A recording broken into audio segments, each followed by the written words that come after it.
Hey guys. So I know I mentioned in my previous recording about what the expectations were for this week that I ordered a whiteboard. Okay, so here is my beautiful whiteboard in my closet that I will be teaching from. I just felt it was really important to get a voiceover of some of the expectations and some of the things that you guys are going to be learning so that you can refer back to this for information that maybe you didn't pick up on when you were reading. I know we did readings about the igneous rocks, about the sedimentary rocks, and about the metamorphic rocks. I hope you completed all of them so far. They were not required, again, not mandatory work, but the rock cycle reading, hopefully all of those types of rocks came up again. So the first thing I want to talk about with our kind of like whiteboard chit chat, okay, is how geologists discover different types of rocks. Okay, so we have the three main types of rocks. We have sedimentary, we have igneous, and we have metamorphic. Okay, so geologists didn't just make up names for these. There's a reason that they were kind of grouped and categorized. Okay, so when you look at rocks, the first thing that geologists, and remember, a geologist is somebody who studies the earth and its processes. Okay, so a geologist, and even some of you guys, you've become geologists through the school year because you've had to study different things revolving around the earth. Okay, so earth's layers, different things that happen, earthquakes and tsunamis. Okay, um, but specifically talking about rocks, how do geologists figure out what, first of all, what they are or where they came from? Okay, so if you notice, I'm holding an orange, but I'm also holding a mini potato. Okay, so you can kind of see. So the first thing, and I wrote it up here, this is one of your first fill in the blanks for the notes. If you want to write them down, you can. You are not required. Okay. The first thing that geologists study is texture. Okay. And if you think about texture, you want to think about the way something feels. Okay. So I pulled a potato and an orange. Um, and if you can see them, if you can see them on screen, okay, the potato is kind of small and kind of bumpy, and it's kind of like purpley, grayish colored. Okay, and my orange kind of almost looks like a lemon from this angle. But again, it's orange, it's a little bumpy. Okay, and if you've ever held a potato or an orange, and I'm sure at some point you have, they don't feel the same. Okay, they're not the same texture, and if you even kind of like press on them a little bit, they're not the same consistency. Okay, so or the same material. So if I feel an orange, it's kind of soft. It can be kind of bumpy depending on whether or not it's rotten. But then a potato, kind of same. It's a little bit more firm. It's got a little bit like dirt on the outside. These two definitely didn't come from the same place, or maybe they did, but different areas specifically. Okay, so I'm gonna guess that an orange and a potato probably didn't grow in the exact same location or were formed in the same, environmental surrounding. Okay, so the first thing they look at is texture. Okay, and texture, again, we talked about the way it feels, but also composition. All right, and that's going to be what they're made of. Okay, so an orange is, a citrus fruit, and, a potato is something that you get out of the ground. Okay, a spud that you can get in the ground. So these two obviously didn't even originate from the same place, but they definitely aren't made of the same things. Okay, so that was my like little example there. But if you can tell, these obviously didn't form from the same way, and neither do rocks. Okay, so like I said, we have igneous rocks. Okay, we have igneous rocks, and just make sure you guys can see it on the screen. Okay, we have metamorphic.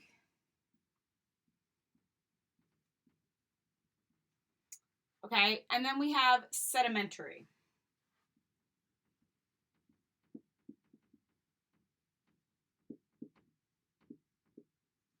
Okay, just gonna make sure, I'm gonna check on my screen and make sure that everybody can still see. Okay, I'm gonna pause. Those are the three main types of rocks. Okay, so we'll go from there. Give everybody a pause. So again, we're talking about texture and composition. Okay, and how that relates to the different types of rocks.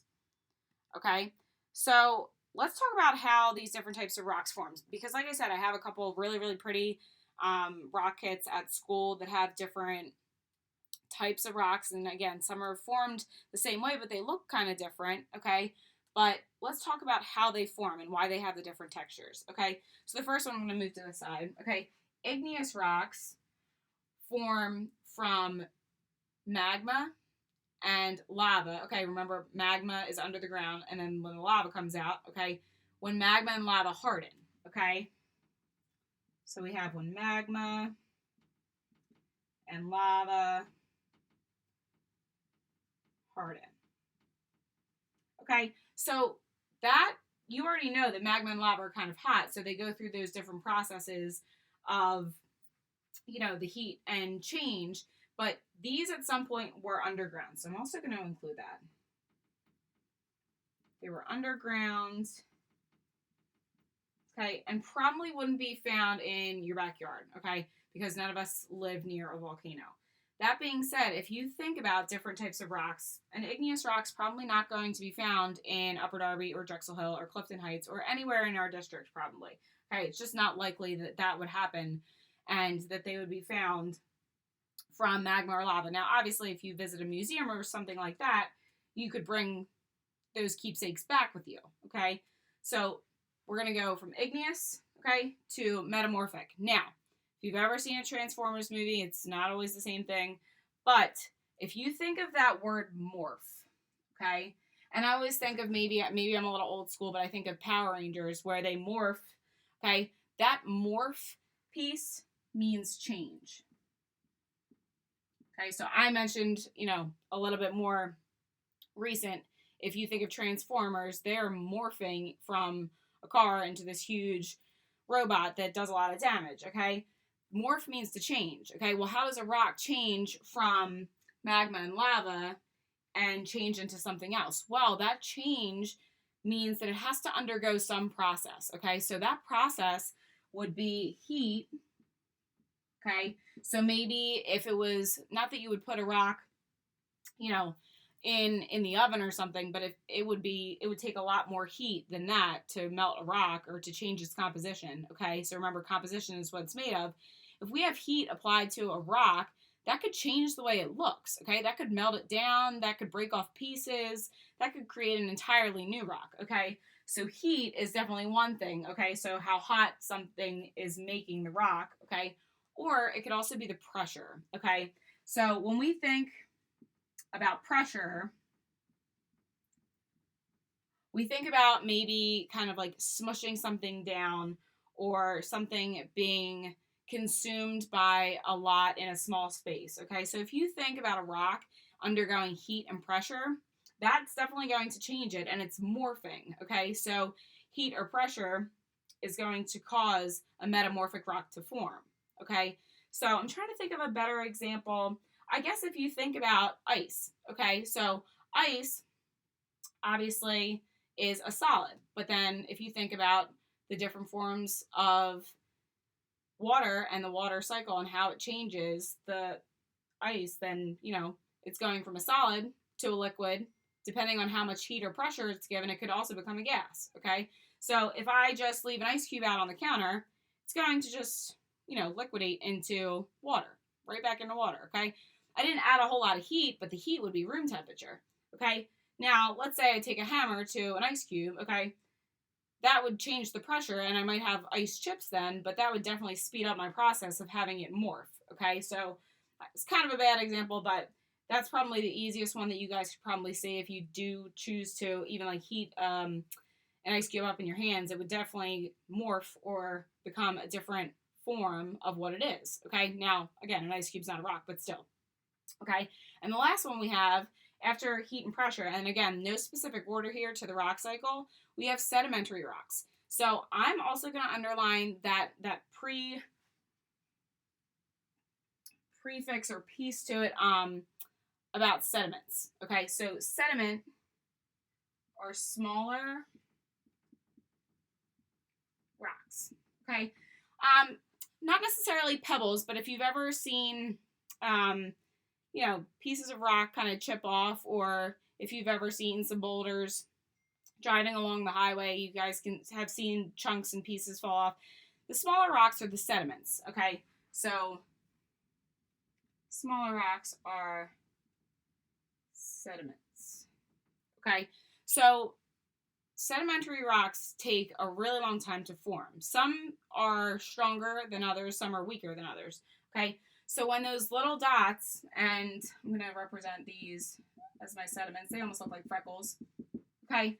When those sediments go through the process of compaction, okay, meaning it's getting squished together, they start to kind of form a layer, okay? So once all these little guys, and you can't really see them that great, but okay, once all these little guys, these sediments, they look, kind of like tinier rocks, they start to get pushed and they start to undergo pressure and then they start to form, a layer, okay? So maybe in the woods or something, you can notice some sediments right by maybe the ocean or a river can kind of start to get compacted. Okay, so they start to squish together. Okay, and then over time, we have some other different layers, and they might not be as hard yet. Okay, but they definitely do start to compact and form a thicker layer of rock. Okay, and now it almost looks like a little Oreo sandwich, but I'm going to keep going here. Okay, and you can kind of see that sedimentary rocks start to layer and layer and layer. And sometimes if you've actually seen a rock split in half and you can see the lines in there, they look like layers of a cake or icing, you can actually see that they are a sedimentary rock because you know that over time, all those little particles start to compact and squish together and they go through that metamorphic stage where there's heat or pressure and they compact the sediments together, okay? So sometimes it's even hard to tell the difference between the two because of the processes of what's happening to the rock, okay? So sediments start to kind of look like layers. All right, I'll draw my layers. Now it's starting to look a little bit like a sandwich, okay? So if I started my rock cycle web quest already, these are some key points to just keep in mind, okay? So the processes of heat and hardening and how these things happen, that's going to start to help guide you guys through the web quest, all right? Now, I know this was a long video. Watch it in smaller pieces. If you want to just even take a screenshot of just the board, you can see them, okay, with all of the examples written. I'm going to stop there, and hopefully this helps you guys a little bit with your web quest, okay? I will be making other videos to help you guys with notes, but again, this is not required, so just check this out. And hopefully some of the examples will start to kind of piece together some of the readings. Okay? Thanks, guys.